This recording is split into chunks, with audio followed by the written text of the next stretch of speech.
Julius Malema alizaliwa mnamo tarehe 3 Machi mwaka 1981. Alikulia katika mji mdogo wa Seshengo katika jimbo la Limpopo. Julius amelelewa na mama yake tu, hajawahi kumfahamu baba yake. Alianza kupambana na maisha ya mtaani ambayo anadai kuwa yalimfanya kuwa imara na kutamani kupata haki zake wakati wote. Uonevu na ugumu mbalimbali aliyopitia wakati wa makuzi yake ulimfanya kuwa mtata na mkali zaidi pale linapokuja suala la haki zake na za watu wanaomzunguka. Haikuwa rahisi kwake kufika hapo alipo, bali yeye mwenyewe anakiri kuwa mama yake aitwaye Flora ana mchango mkubwa sana katika hilo. Malema alijiunga na tawi la vijana la ANC akiwa na umri wa miaka 9, na huko ndiko alikopewa mafunzo ya kijeshi, na ilimchukua miaka 5 kuchaguliwa kuwa kiongozi wa tawi la vijana la chama hicho katika eneo lake. Hakupuuza elimu, bali aliendelea kusoma shule huku akishuhudia ubaguzi wa rangi nchini humo ambao ulimwathiri na kumfanya tamani apate nguvu ya kushawishi mamlaka ziondoe watu weupe nchini humo. Malema hakuwa na uwezo huo wakati ule.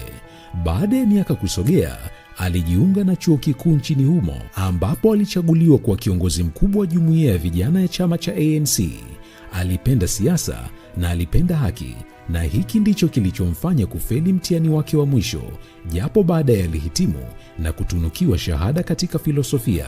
Inaaminika kuwa wazungu wa nchini Afrika ya Kusini walikuwa wamezoea viongozi weusi wenye huruma na ambao hawakumbuki makosa waliotendewa, na hii ni baada ya kupewa msamaha katika utawala wa Mandela, lakini pia katika utawala wa Thabo Mbeki hakukuwa na kashikashi yoyote dhidi yao. Hivyo wakahisi kuwa viongozi weusi wana roho ya utu na wasiokumbuka madhambi waliotendewa.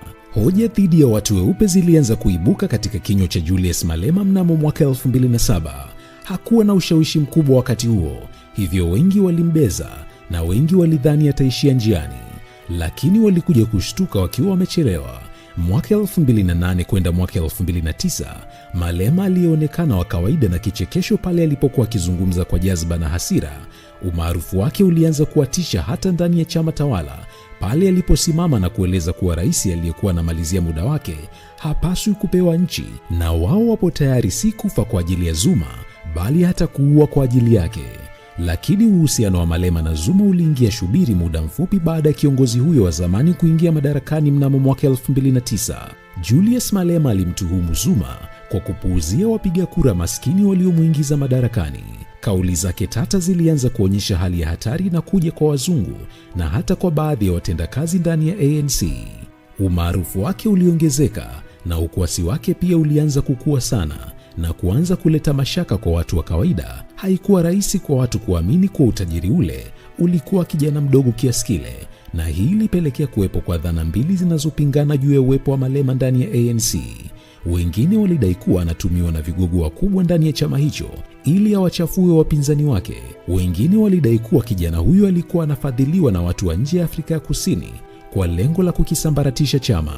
Mwaka 2011, Malema aliponea chupuchupu kufikishwa mahakamani kutokana na kesi ya ufisadi, na alinusurika kufika mahakamani baada ya polisi kukosa ushahidi. Baada ya kuanza kukosoa hata viongozi wa ndani ya chama chake na hata kuanza kupinga siasa za mataifa mengine kama alivyofanya kwa Botswana, pamoja na mambo mengine yaliyoonekana kinyume cha ANC, alitimuliwa ANC mwaka 2012 akituhumiwa kuzusha mgawanyiko katika chama hicho, na ndipo alipoamua kufungua chama chake cha EFF mnamo mwaka 2013. Malema alihoji jinsi wachimbaji katika migodi mbalimbali nchini Afrika ya Kusini wanavyoteswa na watu wanaojiita wawekezaji, huku chama na serikali zinajinasibu kuwa ilani yao imekusudia kuleta ukombozi wa kitaifa. Malema alihoji hasa huo ukombozi wa kitaifa maana yake ni nini, hasa kwa sababu hakuna lolote lililokuwa linafanyika zaidi ya wananchi kukosa ajira, huku huduma za kijamii kama vile umeme na huduma za kiafya zikiwa ndoto kwa wananchi. Malema alihoji hasa inakuwaje karne ya 20 kushuhudia unyonyaji na mateso makubwa kwa wananchi wanaoongozwa na Waafrika wenyewe. Chama cha EFF kilijinyakulia 6% pekee ya kura zilizopigwa mwaka 2014 katika awamu ya kwanza ya uchaguzi mkuu, lakini ushawishi wake ulionekana kuwa zaidi ya kura hizo.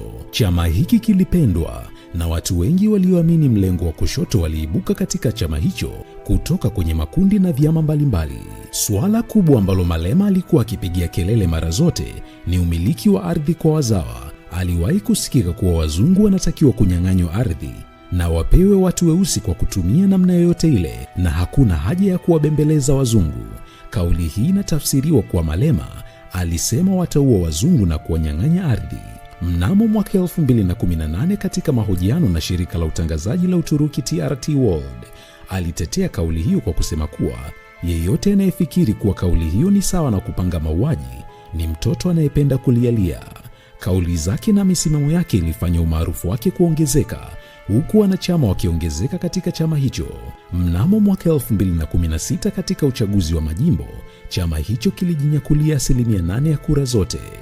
Ukosoaji wake sio tu Afrika ya Kusini, lakini kiongozi huyu haogopi kumkosoa kiongozi yoyote barani Afrika iwapo anaenda kinyume au anafanya vitendo vya kutaka kuhatarisha amani na usalama wa watu. Siku ya Jumamosi Julai 29 mwaka 2023, chama cha EFF kilisherehekea miaka 10 ya kuanzishwa kwake kwenye uwanja wa Johannesburg FNB, ambapo zaidi ya watu 100,000 walihudhuria, na Malema alimshambulia vikali Raila Odinga wa Kenya na kumtaka kusitisha maandamano na kuitambua serikali ya Rais Ruto. Kitu cha kushangaza kwa Malema ni kuwa hata kama wewe ni rafiki yake, ukikosea haogopi kusema hadharani, na hii imemfanya kutambulika kama mwanaume asiye na upande, bali anatambua haki na usawa pekee. Ili uelewe hili, haikupita muda mrefu, mnamo tarehe 11 Novemba mwaka 2023, Malema alimtupia maneno mazito Rais William Ruto wa Kenya kwa madai kuwa ameshindwa kutimiza ahadi zake kwa raia wa taifa hilo. Akizungumza katika uzinduzi wa taasisi ya Pan African nchini Kenya, Malema alinukuliwa akisema, "Sijui kile ambacho Rais William Ruto anamaanisha kwa sababu alisema mambo mengi na siwezi kumwelewa siku hizi kwa sababu mambo aliyoyasema wakati wa uchaguzi na anayoyafanya sasa ni mambo mawili tofauti." Mwisho wa nukuu. Alimkosoa Ruto juu ya masuala mbalimbali ikiwemo kuruhusu dola kutumika nchini humo, pia kumruhusu mfalme wa Uingereza kuingia nchini humo kwa madai kuwa mfalme huyo hatakiwi kuingia nchini humo kwa sababu aliwatendea mambo mabaya sana wa Kenya na Uingereza hawajawahi kujutia madhambi waliyofanya enzi za ukoloni.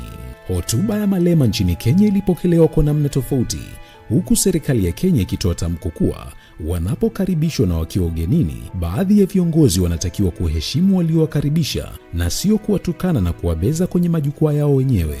Februari 8 mwaka 2024, Rais wa Afrika ya Kusini Ramaphosa alionekana kuwa mwenye utulivu sana, mwenye furaha zaidi alipokuwa akitoa hotuba yake ya kila mwaka bungeni.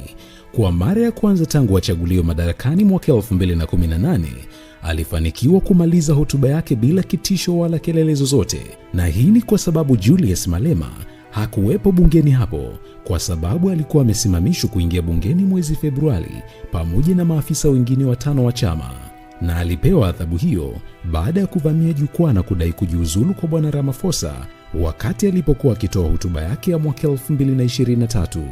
Kiongozi huyu wakati wote amekuwa akiamini kuwa anafaa kuwa rais wa Afrika ya Kusini, na baadhi ya watu wamekuwa wakitishwa na kauli zake wakidai kuwa inawezekana akawa ni dikteta.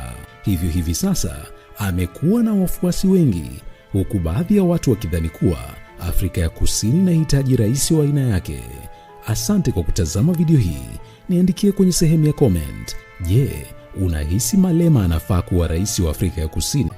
Julius Malema alizaliwa mnamo tarehe 3 Machi mwaka 1981. Alikulia katika mji mdogo wa Seshengo katika jimbo la Limpopo. Julius amelelewa na mama yake tu, hajawahi kumfahamu baba yake. Alianza kupambana na maisha ya mtaani ambayo anadai kuwa yalimfanya kuwa imara na kutamani kupata haki zake wakati wote. Uonevu na ugumu mbalimbali aliyopitia wakati wa makuzi yake ulimfanya kuwa mtata na mkali zaidi pale linapokuja suala la haki zake na za watu wanaomzunguka. Haikuwa rahisi kwake kufika hapo alipo, bali yeye mwenyewe anakiri kuwa mama yake aitwaye Flora ana mchango mkubwa sana katika hilo. Malema alijiunga na tawi la vijana la ANC akiwa na umri wa miaka 9, na huko ndiko alikopewa mafunzo ya kijeshi, na ilimchukua miaka 5 kuchaguliwa kuwa kiongozi wa tawi la vijana la chama hicho katika eneo lake. Hakupuuza elimu, bali aliendelea kusoma shule huku akishuhudia ubaguzi wa rangi nchini humo ambao ulimwathiri na kumfanya tamani apate nguvu ya kushawishi mamlaka ziondoe watu weupe nchini humo. Malema hakuwa na uwezo huo wakati ule. Baada ya miaka kusogea, alijiunga na chuo kikuu nchini humo ambapo alichaguliwa kuwa kiongozi mkubwa wa jumuiya ya vijana ya chama cha ANC. Alipenda siasa na alipenda haki, na hiki ndicho kilichomfanya kufeli mtihani wake wa mwisho, japo baadaye alihitimu na kutunukiwa shahada katika filosofia. Inaaminika kuwa wazungu wa nchini Afrika ya Kusini walikuwa wamezoea viongozi weusi wenye huruma na ambao hawakumbuki makosa waliotendewa.